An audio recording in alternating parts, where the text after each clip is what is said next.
오늘 6회 여전도회가 더 젊어 보이시는 것 같아요. 네. 5회 네. 2도 보이시는 것 같고 6회 1도 계신 것 같은데 너무 감사드립니다. 오늘 이렇게 귀한 찬양으로 헌신하시는 우리 6회 여전도회 분들께 감사를 드립니다. 그리고 오늘 1대1 제자 양육 수료하시고 또 입학하시는 분들도 우리 이 자리에 함께하고 계시는데요. 말씀으로 양육받고 수료하는 모든 분들에게 또 배움의 길을 걸어가는 입학생 여러분에게 하나님의 은혜가 가득하기를 주님의 이름으로 축복합니다. 오늘은 끝까지 따르는 믿음이라는 제목으로 하나님 말씀을 전하겠습니다. 오늘 6회 여전도회가 특성으로 하나님께 영광 올려드렸는데요.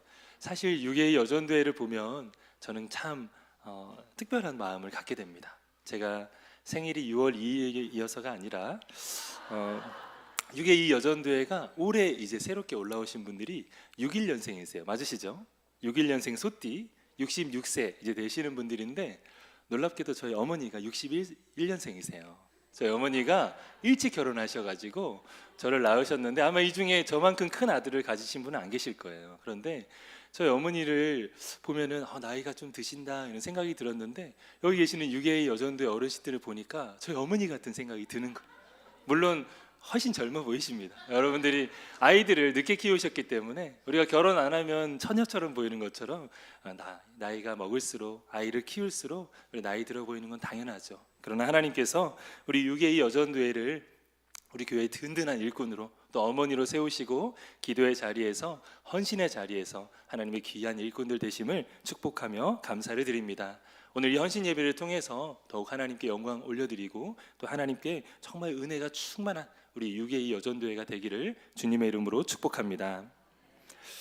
한 바다를 항해하는 선원이 있었는데 이 선원들이 어떤 지역에만 가면 큰 파도를 만나서 풍랑을 만나서 자꾸만 배가 난파되었습니다. 그래서 그 암초가 있는 곳을 찾아서 이 선원들이 한 등대를 세우게 되었는데요. 그 등대를 세우고 나니까 너무 외진 곳이라서 아무도 없는 섬이라서 한번 그 섬에 들어가면 나올 수가 없는, 그래서 평생 동안 그곳에 섬겨야 되는 그런 등대를 세우게 되었습니다. 오랜 시간이 지나고 이 노인이 된 이 선원이 그 등대를 지키면서 불을 밝히고 있는데 그의 아들이, 주변에 살고 있던 그 아들이 찾아와 그렇게 이야기합니다. 아버지, 이제 심한 병이 걸렸으니 좀 편한 육지로 돌아가서 남은 여생을 살면 어떨까요?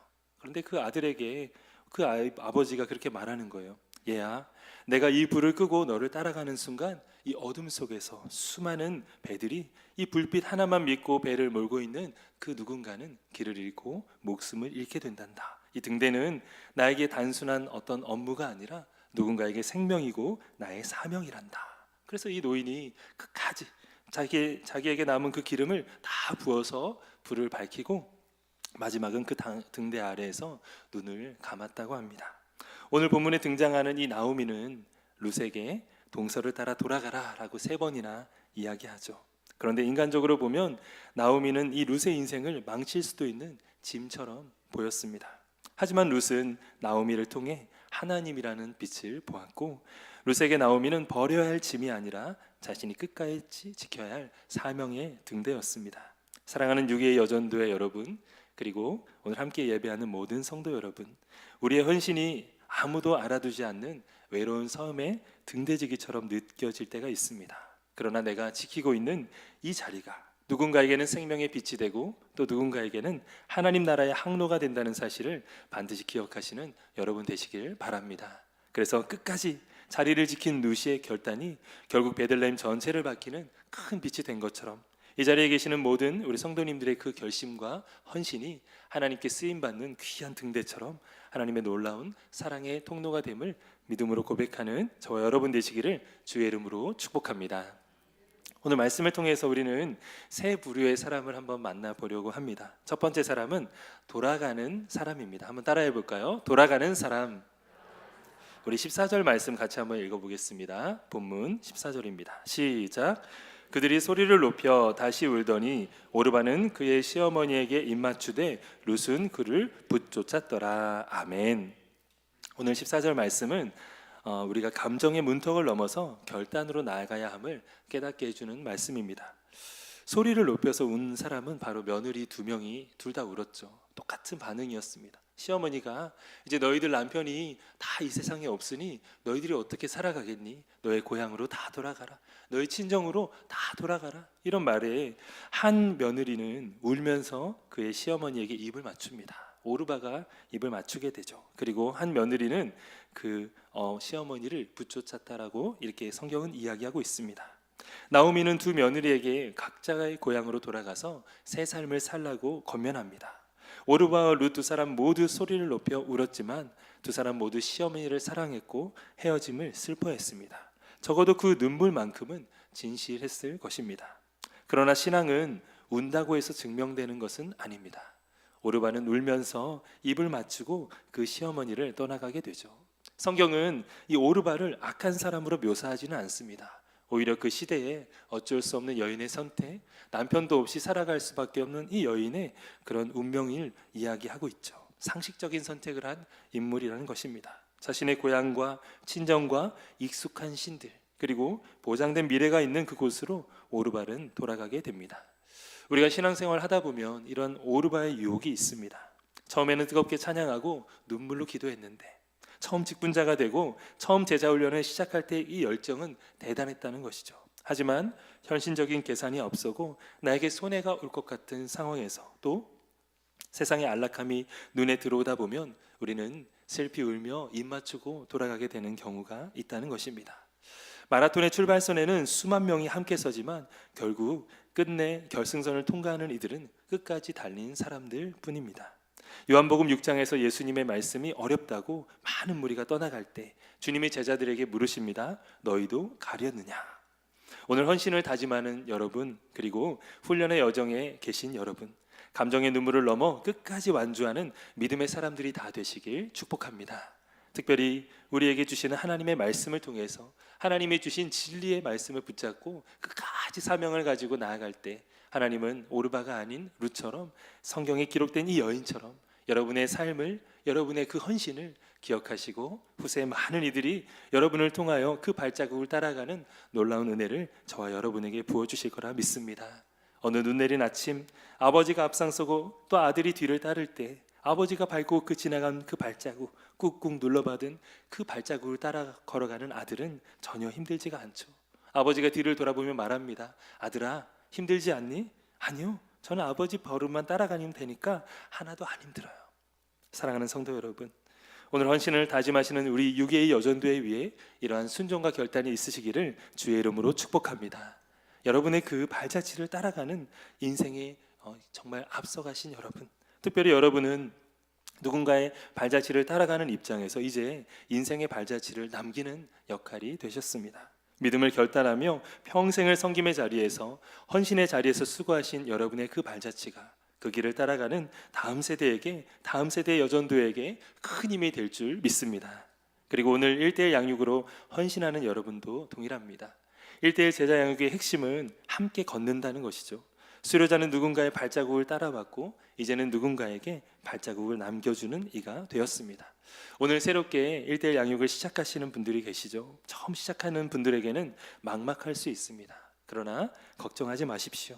여러분 이전에 그 믿음의 길을 걸어본 사람이 우리 교회에 이미 200명이 넘는 분들이 계시고 수많은 믿음의 우리 선조들이 있기에 그 믿음의 길을 걸어갈 때, 분명한 발자국을 따라갈 때 우리에게는 놀라운 하나님의 은혜가 임하게 될 줄 믿습니다. 바라기는 우리 양평동교회 온 성도들이 오르바가 아닌 룻의 결단을 본받아 믿음으로 결단하며 헌신하는 주의 백성들이 되시길 주님의 이름으로 축복합니다. 두 번째는 붙드는 사람입니다. 우리 따라해 볼까요? 시작. 붙드는 사람. 1장 14절 끝에 보면 룻은 그를 붙쫓았더라 이렇게 나와 있죠. 붙들고 쫓았다는 뜻입니다. 붙쫓았다. 이 히브리어로는 나바크라는 단어인데 찰떡처럼 붙어 있다, 찰떡처럼 달라붙다라는 의미를 가지고 있어요. 창세기에서 남녀가 합하여 한 몸을 이룰 때 이 단어가 그대로 들어가 있거든요. 한 몸이 되는 것과 같은 거예요. 그러니까 이 시어머니를 따라가는 이 룻은 그 나오미를 따라 그 완전 붙조차 완전히 어머니와 한 몸인 것처럼 그녀에게서 모든 것을 동일하게 동행했다는 것이죠. 적당히 거리를 두고 따라가는 것이 아니라 뗄래야 뗄 수 없는 상태가 된 사이를 말하는 것입니다. 루시 시어머니를 붙잡은 것은 단순히 노인 부양을 위한 효심은 아니었습니다. 나오미가 믿는 그 하나님, 비록 지금은 고난 중에 있으나 살아계신 그 하나님을 붙잡고 어머니를 따라 걸어간 것입니다. 산악인들이 험한 절벽을 오를 때 가장 중요한 것은 그들에게 묶여있는 생명줄이죠. 로프를 묶습니다. 로프를 앞사람과 뒷사람이 묶어요.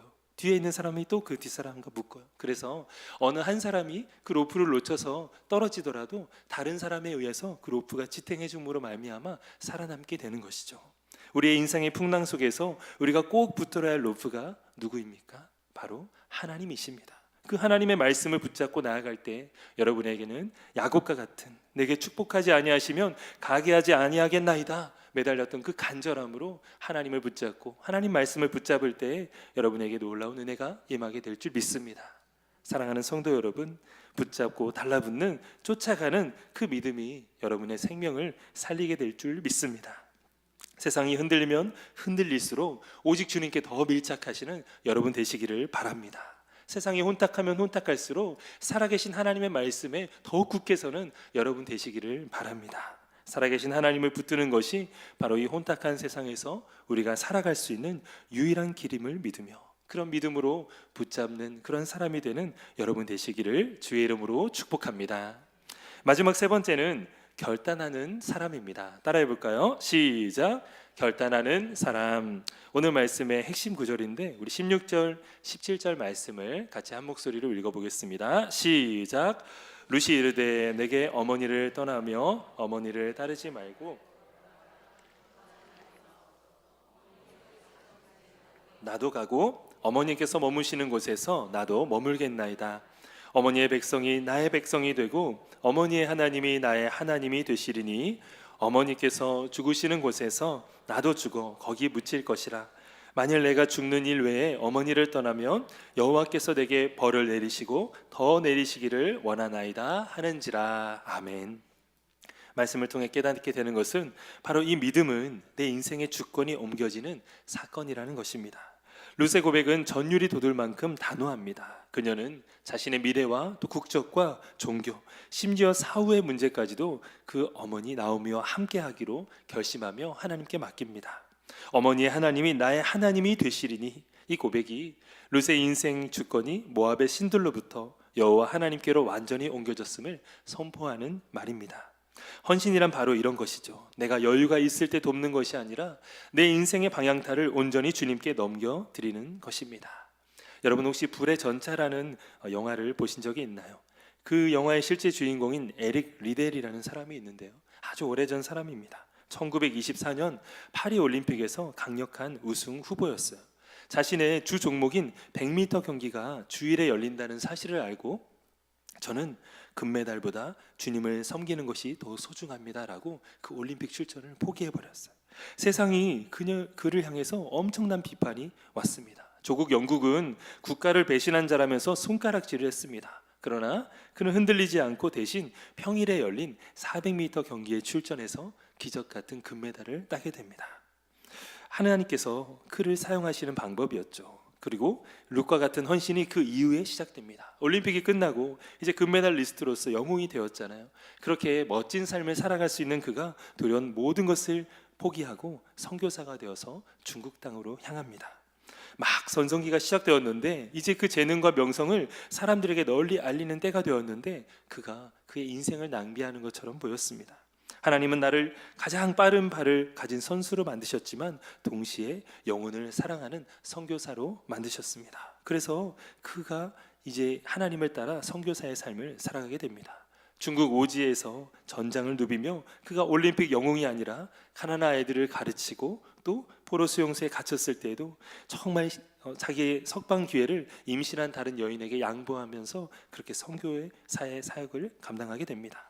훗날 많은 사람들이 그렇게 이야기합니다. 그는 우리가 만난 사람 중에 가장 예수님을 닮은 사람이었습니다. 에릭 리델은 결국 광복을 보지 못한 채 뇌종양으로 수용소에서 숨을 거두게 되죠. 마지막 유언이 이러한 유언을 남겼다고 합니다. 하나님께 내 모든 인생을 맡겼습니다. 오늘 본문의 룻을 보면 나오미를 따라 베들레헴으로 간 것, 바로 단순히 시어머니를 수양하기 위한 위함이 아니었습니다. 그것은 에릭 리데디 금메달의 영광을 버리고 중국 땅으로 들어간 것과 같은 거룩한 낭비였습니다. 남들이 보기에는 앞길이 창창한 젊은 여인이 노인을 붙잡고 그렇게 인생을 허비하는 것처럼 보였을 것입니다. 그러나 룻은 나오미 하나님을 선택하고 그 곁을 붙쫓았을 때 하나님은 그를 통해 다윗 왕조를 세우시고 인류를 구원할 메시아의 계보를 잇게 하셨습니다. 수많은 사람들이 선교사로 헌신하고 특별히 우리 교회는 언더우드 선교사님이 세우신 교회입니다. 변치 않는 그 결단, 룻과 같은 이 결단을 품은 사람들이 이 세상을 변화시키는 참된 크리스찬의 삶을 살아가는 것을 여러분 반드시 기억하시기를 바랍니다. 사랑하는 6.25 여전도의 여러분, 또 여러분의 헌신이 세상 사람들이 보기에는 작아 보이고 때로는 왜 그렇게까지 하느냐라는 소리를 들을지도 모릅니다. 제가 자랐던 경남 마산에서는 교회 다니는 사람들을 그렇게 불렀어요. 예수쟁이들 지나간다고, 그 예수에 미친 사람들 지나간다고. 그 동네에서는 교회 다니려면 사람들의 그런 비판을 다 감안하고 다녀야 됐어요. 그래서 처음 전도를 받아도 잘 못 나가요. 왜냐하면 교회 다닌다 그러면 옆에서 쑥쑥쑥거리고, 교회 다닌다 그러면 아우 쟤 미쳤나 봐, 교회 다닌다고 막 이렇게 사람들이 얘기하니까.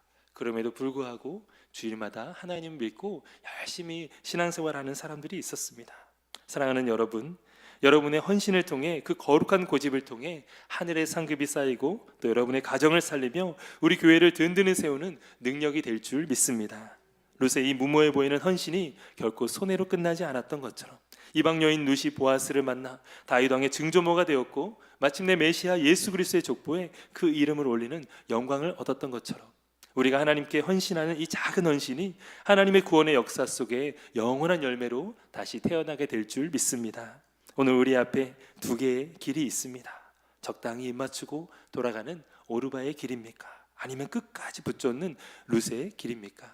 오늘 헌신 예배를 드리는 6.25 여전도회가 이름뿐인 여전도회가 아니라 서로가 서로를 믿음으로 붙들고 정말 룻과 같은 공동체가 되기를 주님의 이름으로 축복합니다.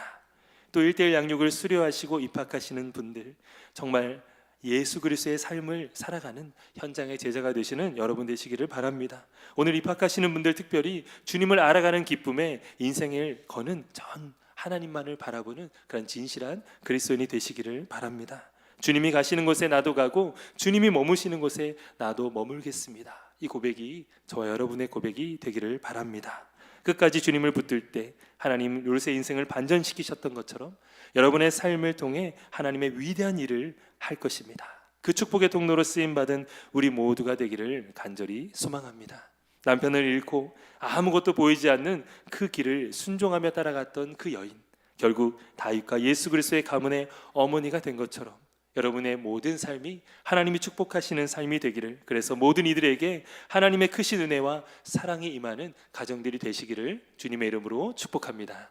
함께 기도하시겠습니다.